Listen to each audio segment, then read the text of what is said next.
말씀하여 이르시되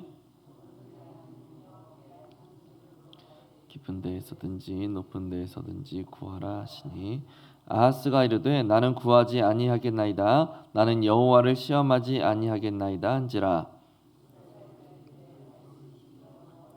들을지어다. 너희가 사람을 괴롭히고서 그것을 작은 일로 여겨 또 나의 하나님을 괴롭히려 하느냐. 같이 읽습니다. 그러므로 주께서 친히 징조를 너희에게 주실 것이라. 보라, 처녀가 잉태하여 아들을 낳을 것이요 그의 이름을 임마누엘이라 하리라. 아멘. 북이스라엘과 아람이 연합하여서 남유다를 침공하려 한다라고 하는 그 급박한 첩보를 들은 후에 이사야와 만나게 된 아하스 왕은 하나님께서 북이스라엘의 계획이 절대 이루어지지 않을 것이고 또 여호와께서 남유다를 지키실 것이라는 언약을 하나님이 반드시 이행하실 것이다 라는 사실에 대해서 확증을 해주십니다. 이를 위하여 아하스 왕에게 징조를 구해라 라고 말씀하시는데, 아하스 왕은 여호와를 내가 시험하지 않겠습니다 라고 이야기하면서 징조 구하기를 거절하죠. 징조를 구하지 않는 아하스 왕에게 하나님은 아주 중요한 구속사적 예언을 주시면서 하나님의 구원이 이르는 날에 어떤 일들이 발생할 것인지에 대해서 말씀을 해주십니다. 우리 내용 관찰로 들어가 보겠습니다. 아하스 왕은 징조를 구하라는 하나님의 말씀에 어떻게 반응합니까? 11절과 12절에 보면 하나님께서 어떤 징조든지 구해라, 어떤 징조든지 구해라 라고 말씀을 하시는데, 아하스 왕이 여호와를 시험하지 않겠다라고 하면서 거절을 하죠. 굉장히 큰 믿음의 모습인 것처럼 보입니다.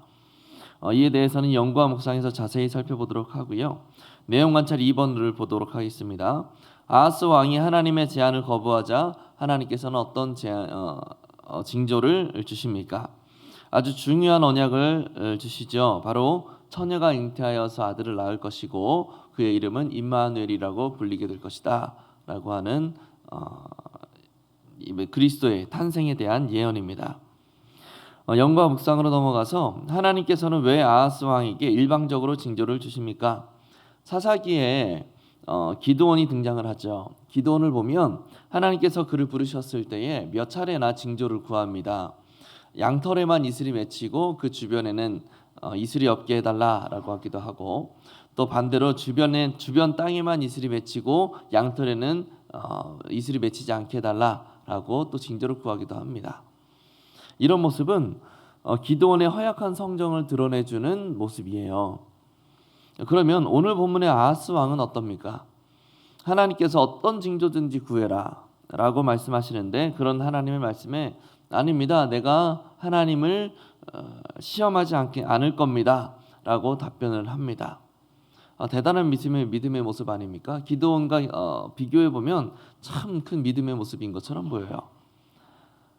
어제 본문에서 주셨던 그 언약에 대해서 하나님이 절대 북이스라엘의 그 계획들이 이루어지지 않을 것이고 그들은 부직갱이에 불과할 것이다 라고 하시는 그 하나님의 언약들에 대해서 하나님을 굳게 믿는 믿음으로 아하스 왕이 징조를 구하지 않은 것인가? 아니라는 거죠. 전혀 아닙니다. 내가 하나님의 징조를 보지 않아도, 하나님께서 징조를 주시지 않아도 하나님의 말씀대로 이루어질 것을 내가 믿습니다 라는 믿음으로 그렇게 이야기했던 게 아니라는 겁니다.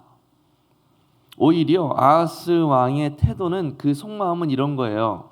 내가 하나님이 어떤 징조를 주시든 하나님을 의지하지 않을 겁니다 라는 태도입니다.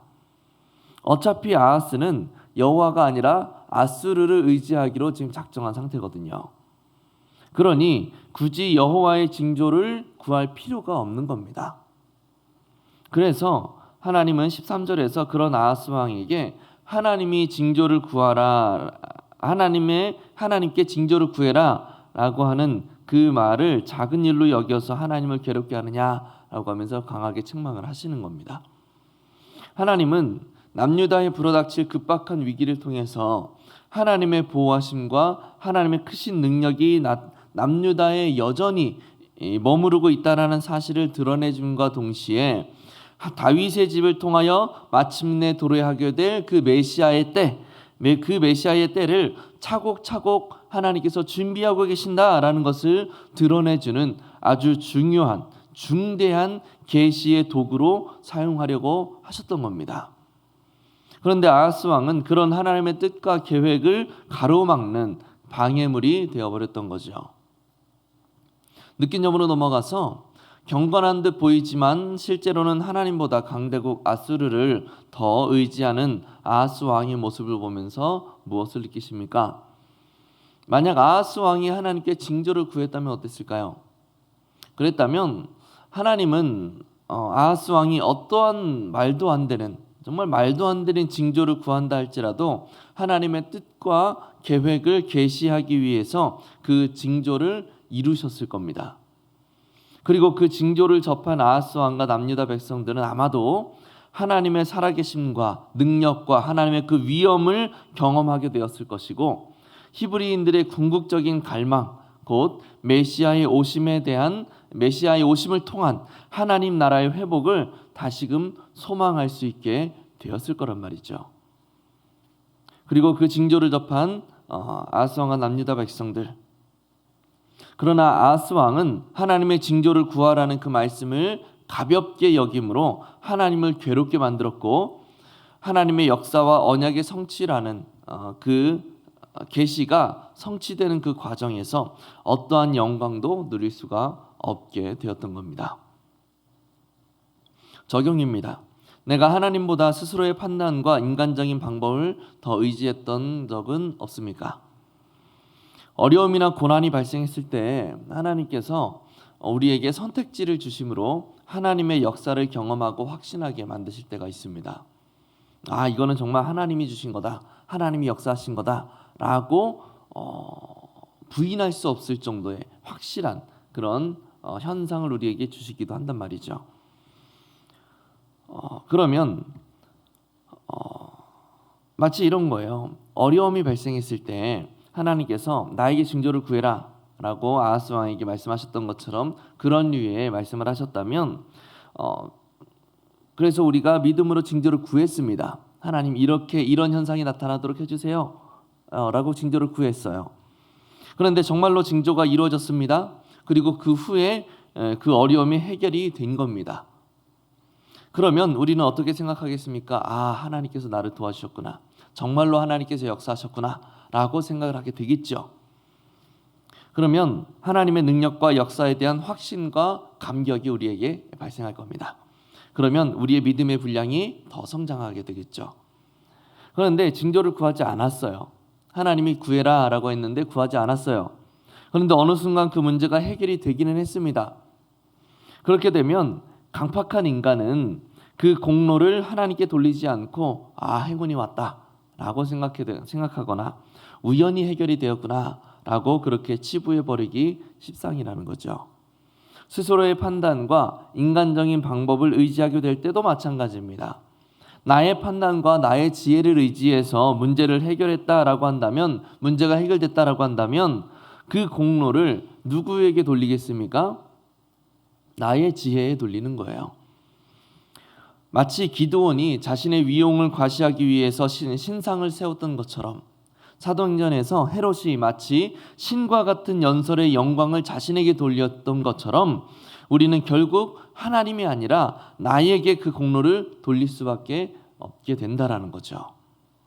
그렇다면 믿음이 부족해서 하나님께 징조를 구하지 못했던 것을 다시 우리가 구하기 위해서 무엇을 실천하시겠습니까?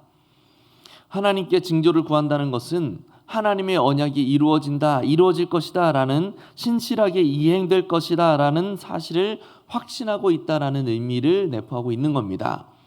그러니까 징조를 구한다는 것이 핵심이 아니라 하나님의 도우심과 역사가 나타날 것이라는 사실을 신뢰하는 것이 핵심이라는 거예요. 징조를 구하기를 거절한 아하스 왕에게 하나님은 어떤 징조를 주셨습니까? 그에게 하나님의 도우심과 역사가 반드시 나타날 것이다 라는 사실에 대해서 처녀가 잉태하여 아들을 낳을 것이다, 그의 이름이 임마누엘이라고 불리게 될 것이다 라는 징조를 주셨어요.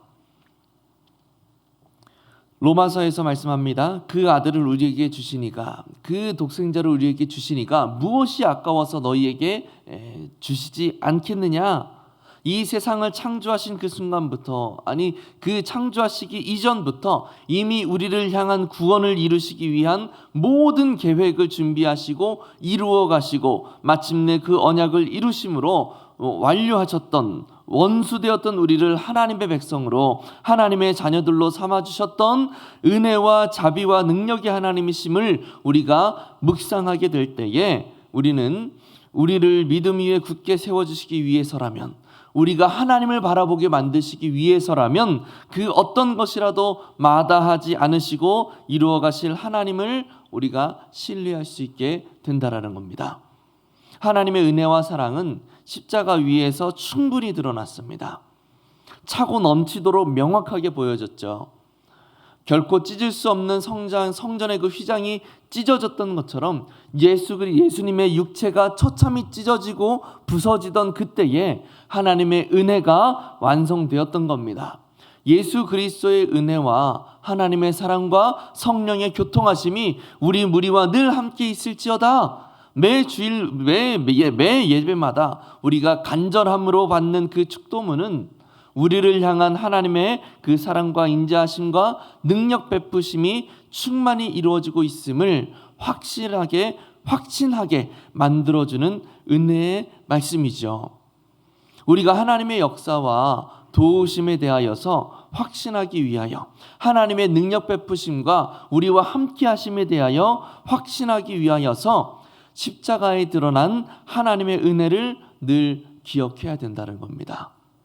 처녀가 잉태하여 이 땅에 오셨던 예수 그리스도, 왜 성자 하나님께서 처녀의 몸에서 잉태되어 이 땅에 오셔야만 했는가를 기억하고, 이 땅에서 그가 감당해야만 했던 것이 무엇인지를 묵상하고, 우리를 구원하기 위하여 억울함과 치욕 속에서 어린 양과 같이 침묵하심으로 담담히 그 십자가를 짊어지셨음에 또한 감사하고, 하루하루를 우리가 그렇게 살아갈 수 있어야 된다는 겁니다.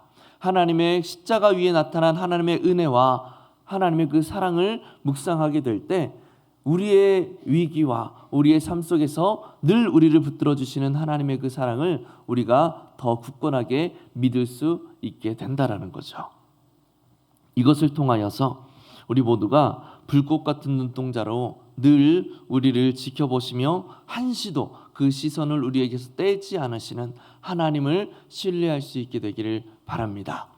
그 하나님을 바라보면서 하나님의 보호하심을 확신하면서 늘 주님만을 의지하며 살아갈 수 있게 되기를 예수님의 이름으로 간절히 축복합니다. 기도하겠습니다.